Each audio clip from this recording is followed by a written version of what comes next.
You're watching Rogers TV.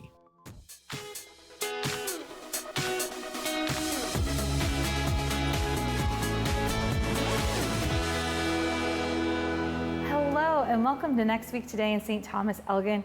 I'm your host, Kate Burns-Gallagher. Welcome back. I hope you had a great summer holiday, and we are here back in fall to bring you all the wonderful things that are happening in Elgin and St. Thomas. Up first, we are joined by Maddie Howard, Elgin County Museum's newest curator.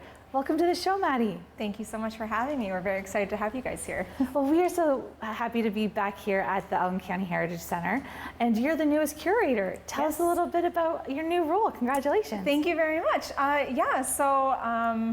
It's still kind of a whirlwind, still getting my feet on the ground, so to speak. But no, it's been absolutely wonderful. I have, worked and volunteered in museums since I was about 7. My grandma used to take me to Fanshawe Pioneer Village to volunteer. And then, when I was old enough to work there, I worked there as a summer job. So it was pretty great. And then I did my undergrad at Wilfrid Laurier University. So I did history and English. When you're getting to the end of your university career and you're wondering what the heck am I going to do next, I actually stumbled across the Master of Museum Studies program at the University of Toronto. So I actually went to the University of Toronto and did my Master's in Museum Studies as well as my Master's in Information and Records Management, concentrating in archives. It's just been kind of a whirlwind. I worked at Western University in their archives and special collections. I worked at the London Children's Museum, and then had several contracts here at Elgin County. And then, this position came up and I applied and was fortunate enough to be offered the position. It's just been absolutely wonderful. I still can't quite believe it's true. That's wonderful. Well, we're so excited for you to be here in the role and look forward to working with you and fellow Golden Hawk. Can't go wrong. I love it. Go Laurier. Yeah, there's something about working at the museum. It seems like everybody I've talked to has somehow moved through Laurier. So it's been awesome. Pretty funny. That's great. So the newest exhibit is Power and Precision, Golf and Curling in Elgin County. This is fascinating, and most of it comes from Jim Waite's personal collection. Yes. Share with us a little bit what people can expect with the exhibit. Yeah, so this exhibition actually came about through the former curator, Mike Baker. So when I started in my position, the St. Thomas Golf and Country Club was actually celebrating their 125th anniversary. So Mike was actually working on a display for them, which you can actually see at the back as well. And so he graciously volunteered his time to continue on with the project after his retirement, which was wonderful. But then we got to talking and, upcoming exhibit ideas and stuff like that. And we thought, well, why not do an exhibit on golf? Because golf is a very big sport in Elgin County, but you also can't talk about golf without talking about curling. So that's kind of how Power and Precision came to be. So Mike has actually been our guest curator for this exhibit, so it's been great to work with him on that. So this exhibit, as you mentioned, a lot of it comes from Jim Waite, who is a 4-time Olympic men's curling coach. So he's actually gone to 4 Olympics in 1998, 2002, 2006, and 2010. So a lot of the stuff from his collection is regarding the Olympics. And it was also perfect timing because the Summer Olympics were in Paris this year. So we also got to highlight some of our Elgin County Olympians. And Jim also very graciously, in 2010, he actually lit the torch at Queso Station as the torch was coming through St. Thomas. So we also have his torch and jacket that he wore on display as well. It's mostly looking at golf and curling in Elgin County, as well as the history of golf and curling, and how that came to be a popular sport in Elgin County. So it's been great. That's really special to have those pieces of Olympic history here in Elgin County, for sure. Mm-hmm. What's the fun fact that people might not know about curling or golf here in Elgin County? So for golf, Elgin County has 9 golf courses, and actually 3 of them are ranked in Canada's top golf courses. So that would be Redtail, Union, and Tarandawa. And for curling, so one piece that we are very excited to actually have on display is the Malahide Curling Medal. And it has been competed for annually since 1865. And the St. Thomas Curling Club and the Aylmer Curling Club compete for every year, along with the Highland Curling Club and the London Curling Club. So it will actually be out of the exhibit in November, as they are going to be competing for it this year. So we're hoping that whoever wins it will be willing to loan it back to us for the rest of the exhibit. That's fascinating. 1865. Yes. Wow. So I think it's one of the oldest, if not the oldest, medal still being competed for. That's incredible. Now, how long is the exhibit on for, and where can people find more information? So this exhibit is currently being on display until December 7th. And to find more information, you can actually just go to our website, and it's very exciting. We have a new website as well. So we got a facelift very recently. So if you just search for Elgin County Museum online, will be the first link that pops up, and you can learn more about the exhibit there. Great. Well, thanks so much, Maddie, for hosting us here today, and we look forward to working with you from now into the future. Thank you so much for coming. Thanks, Maddie. We'll be right back on Next Week Today in St. Thomas-Elgin.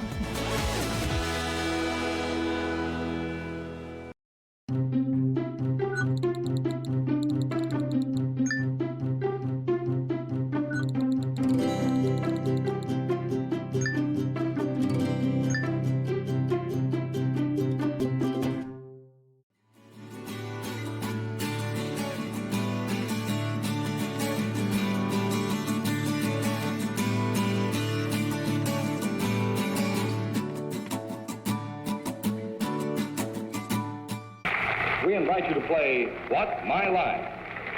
Welcome, Mrs. Baker. Those folks over there need to guess your extraordinary occupation. Are you an entertainer, Mrs. Baker? Yes. Do people come to watch you perform?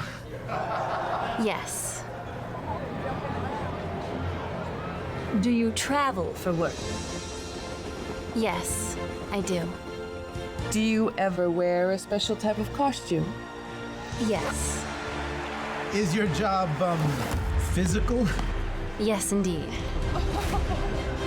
Are you a member of a team? Yes. Are you a professional baseball player? Yes, I am. Created during the Second World War, the All-American Girls Professional Baseball League included 68 Canadians. One of its brightest stars was my mother, Saskatchewan's Mary Bonnie Baker, a pioneer for women in sports.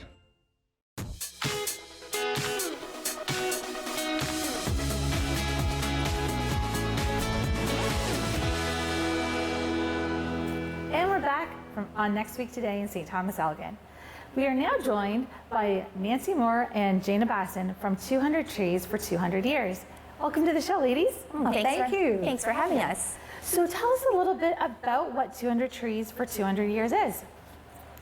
Well, it all started 7 years ago, I think. This is my 7th class. I'm a teacher at Kettle Creek Public School, and my students are part of an eco class where we try to have collaborative projects in the community, and we wanted a partner to work with on an environmental project, and we got in contact with Nancy's group, and that was kind of the beginning of the whole idea. Nancy, you want to? And I am part of the Port Stanley Village Association, and I'm a director of it, and I'm in look after the Environmental Impact Committee. So it just fit really nicely.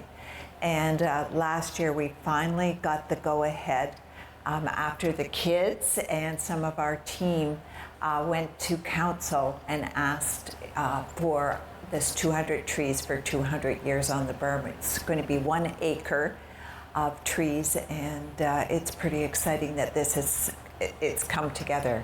And it is on the berm, which is public land for public use, which we have been trying for about 10 years to get the public to realize.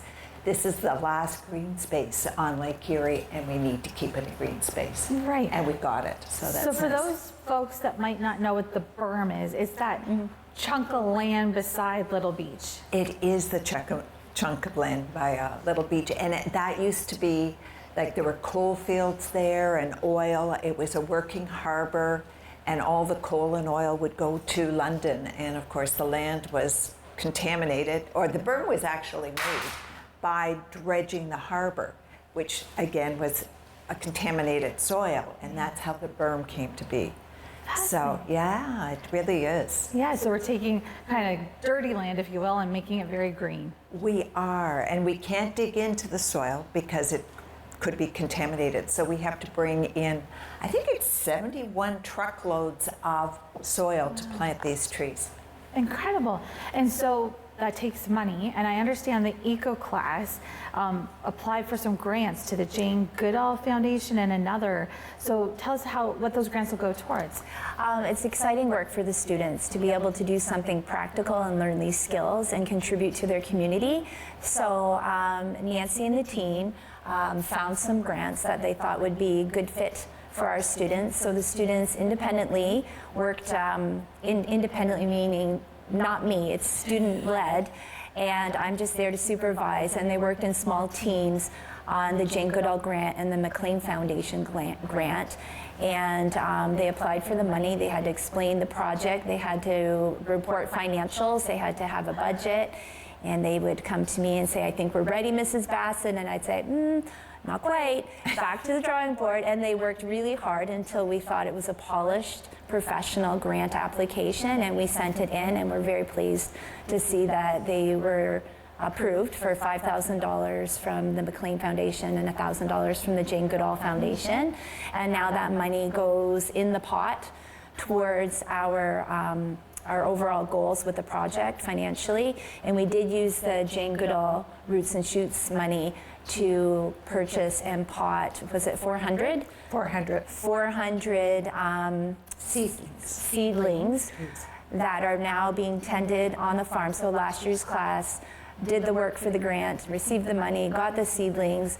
We brought the dirt to the school, we potted 400 of them, loaded them up in trucks, and they were off to a farm where they were waiting for this year's class to go plant on the berm on the space this year. So it's a bit of a legacy project where each class does some work and then passes the torch to the next class. That's incredible. So these will be the little protective trees. Not the 200 big trees, yeah. Right. These are protectors just because of being where it is right on the lake. We have to plant Carolinian floodplain trees, and they need protection from the wind. So these are the little protectors for the larger trees. Oh, fascinating. So it's kind of neat to learn all this. Yeah. Yeah, so if people are interested in learning more about the project or contributing or volunteering, how do they find out more and where do they go?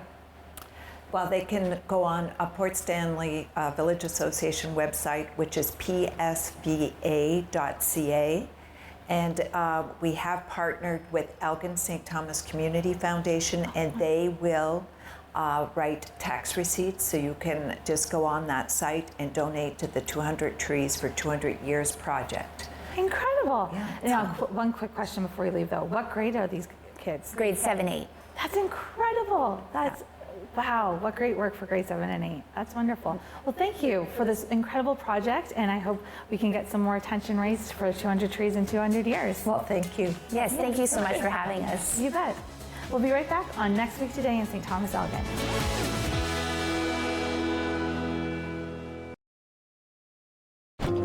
My dad was a railway porter.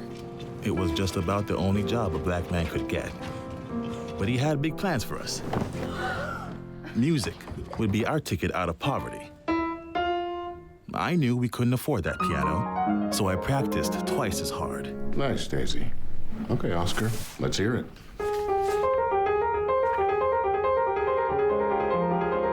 Turns out, I wasn't half bad. Then I found jazz, or it found me. It wasn't all easy, though. I faced a lot of hate. But I found my stage. They call me the man with 4 hands. Well, I don't know about that, but let's see how far this ticket takes me. From Montreal to Carnegie Hall and far beyond, Oscar Peterson became one of the most recorded and celebrated jazz musicians of all time.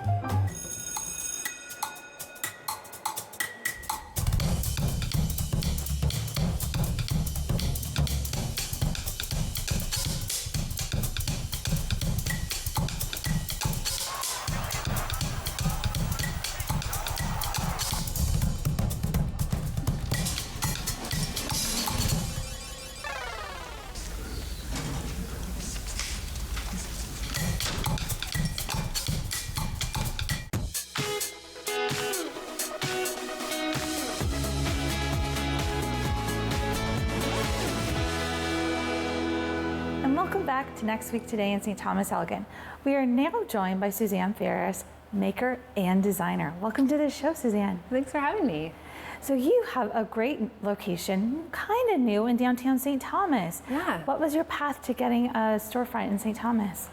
So when we moved to St. Thomas 11 years ago, I fell in love with the downtown at that point, just because I love the old historical buildings and I love renovating spaces, and I'm just really excited to be a part of the downtown transformation. That's great. And in your space, you sell bags. Yes. Absolutely gorgeous, beautifully designed bags that you create yourself. I do, yeah. It's a storefront studio, so the front half is my display area, and then in the back half is my sewing studio where I make all the work. Incredible, that's great. So you have values that are central to the work that you do, and what are those values? So I really want my work to enable women to live a full life. I really want to encourage women to express all the different sides of themselves. We wear so many hats, and sometimes we can forget about ourselves and the things that are more personal to us. And I really want to encourage women to fully express all of themselves. I also really value quality materials. So I've chosen leather as my primary material, not only because it's luxurious, but it's also very durable. And I just believe quality materials are essential to make timeless pieces. And then lastly is affordable luxury. So I really want to offer affordable luxury to women, make it possible for them to feel treated, to feel supported and confident in their life. Wonderful. And this summer, you launched the Triad collection, which is quite beautiful, and you've brought some of the pieces here with you today. Can you tell us a little bit about that collection? Sure, yeah. So this is the Faith bag here. This is the large statement bag of the collection. It has a fun accordion-styled opening there, and it features some interior pockets, and this is a nice, strong veg tan purse. It has almost a bit of a vintage feel to it. And then second is the Hope bag. So this bag is almost like a bag within a bag. It has lots of fun pockets and compartments to stick your phone, and of course the two zippered pouches on the top. And then lastly is the Love bag here. So this one comes in a variety of color options, as you can see here. And all of the bags feature this triangle shape on the front, which is kind of this unifying symbol for the collection. And I see it as standing for 3 pillars of strength: faith, hope, and love, which are the names of the bags. That's neat. So how do you get inspired to create, say, the Triad collection or other collections? Yeah. How do you come up with that? It can be sometimes the smallest thing. So I was really interested in the leatherwork on vintage airplanes, and I love the vertical stitching on the backs of the seats, and that's a very small little thing that my eye had caught when we were going to museums, and I wanted to mimic that style and texture on handbags. So that was really the inspiration for the aviatrix collection. And as I started researching women and flight, I just started uncovering all these stories of women in Second World War who were pilots, and how difficult it was for them to actually get to the point where they could fly planes, but then how phenomenal they were in their roles. So yeah, that was the story for the aviatrix collection, and the 3 bags all feature a little brass airplane on them just to commemorate their stories. That's fascinating. So every collection comes from a different place. Totally, yeah. Great. Yeah, they all kind of have their own story to tell. Right. And what's your story? How did you become a maker and designer of bags? So it was something that developed gradually over time. I am trained as a fine artist, and I went into graphic design as well and worked in that for a few years. And I really love the idea of making useful things. And so I think making practical hands-on items, things that we are handling every day, that are a personal expression of ourselves, felt really fulfilling to me as an artist and as a designer. So I started with wax canvas as my primary material. I loved that style, but then when I discovered leather and that my machine could also sew leather, I just dove right in and never went back. Fascinating, that's great. So if people are interested in finding a bag, learning more about you and the work that you do, where can they go to find out more information? So they can go to my website, SuzanneFaris.com. They can come down to the storefront studio. I take appointments down there so you can see where all the magic happens. And you can also join my newsletter. It's a great way to get to know me a little bit, kind of behind the scenes of the business, and you also get first dibs on new collections. Ooh, that's exciting. Wonderful. Well, thanks so much for your time today. We really appreciate you coming on the show and sharing your collection with us. Thank you. My pleasure. Thanks, Suzanne. We'll be right back on Next Week Today in St. Thomas-Elgin.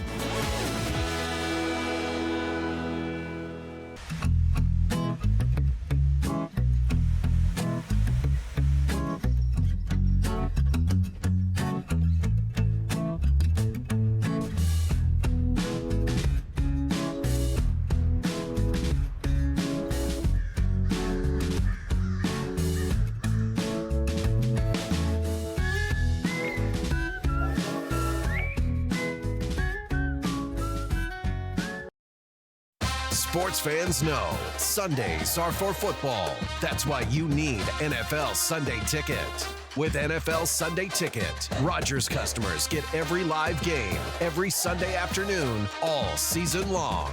Follow your favorite teams and players live in HD. Order NFL Sunday Ticket and get up to 200 regular season games. Rogers Ignite TV customers say NFL into your voice remote.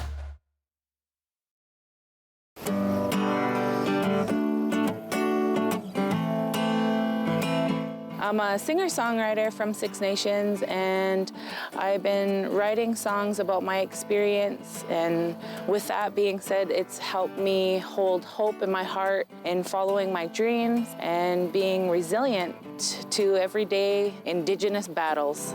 Competition between spirit, earth, and wind, let me tell you now.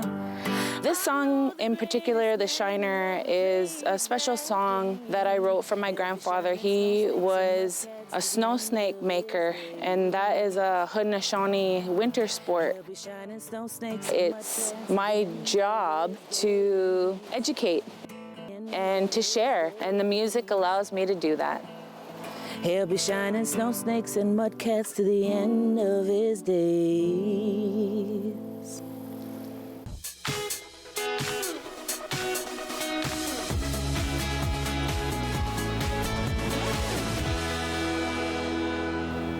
And we're back on Next Week Today in St. Thomas-Elgin.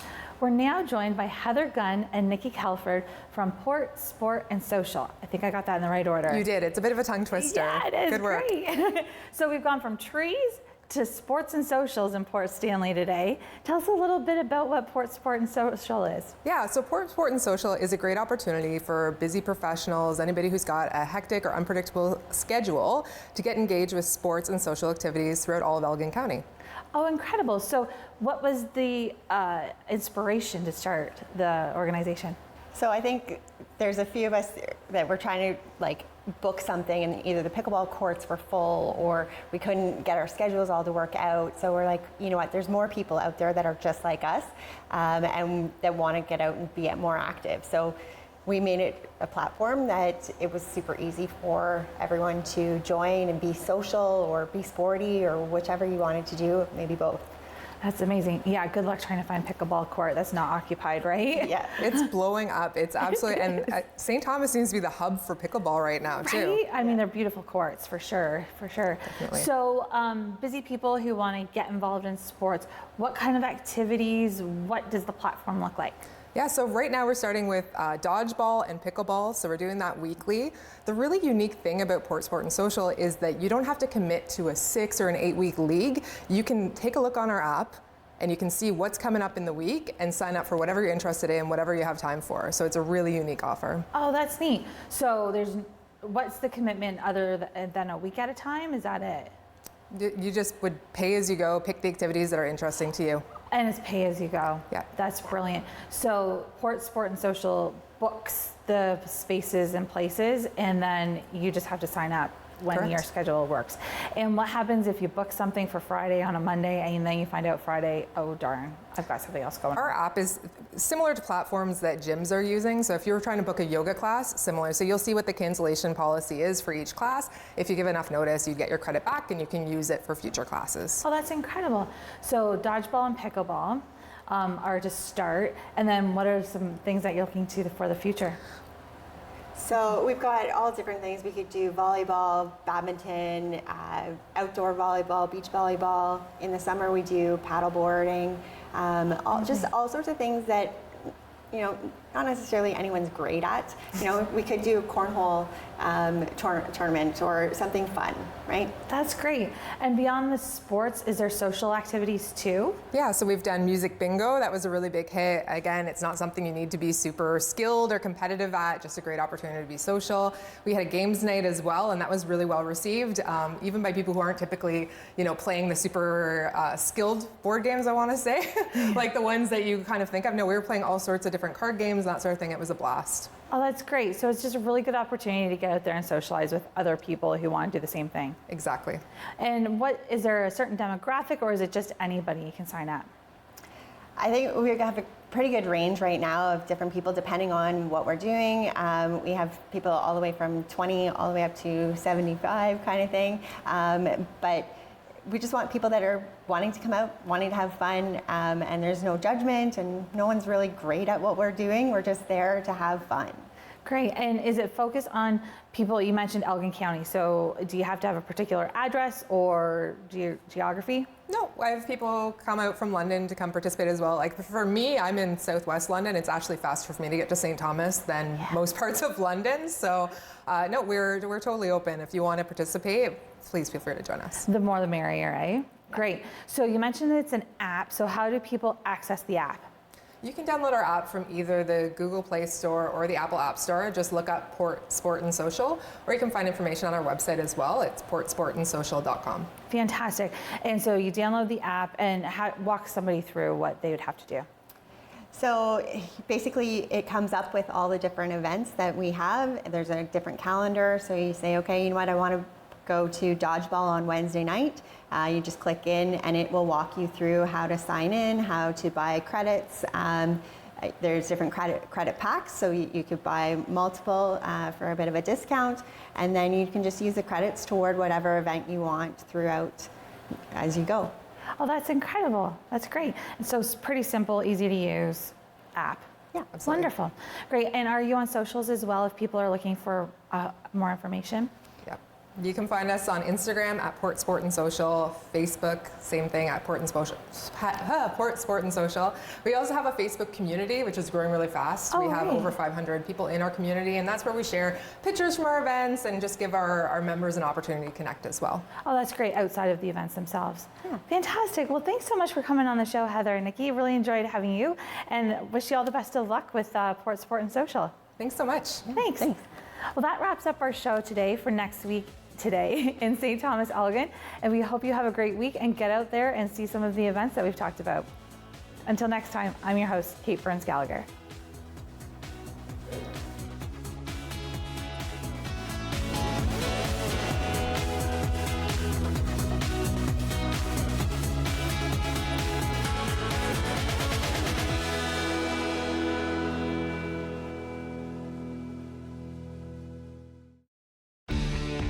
Connect with us by visiting our website or email us at comments@rogerstv.com.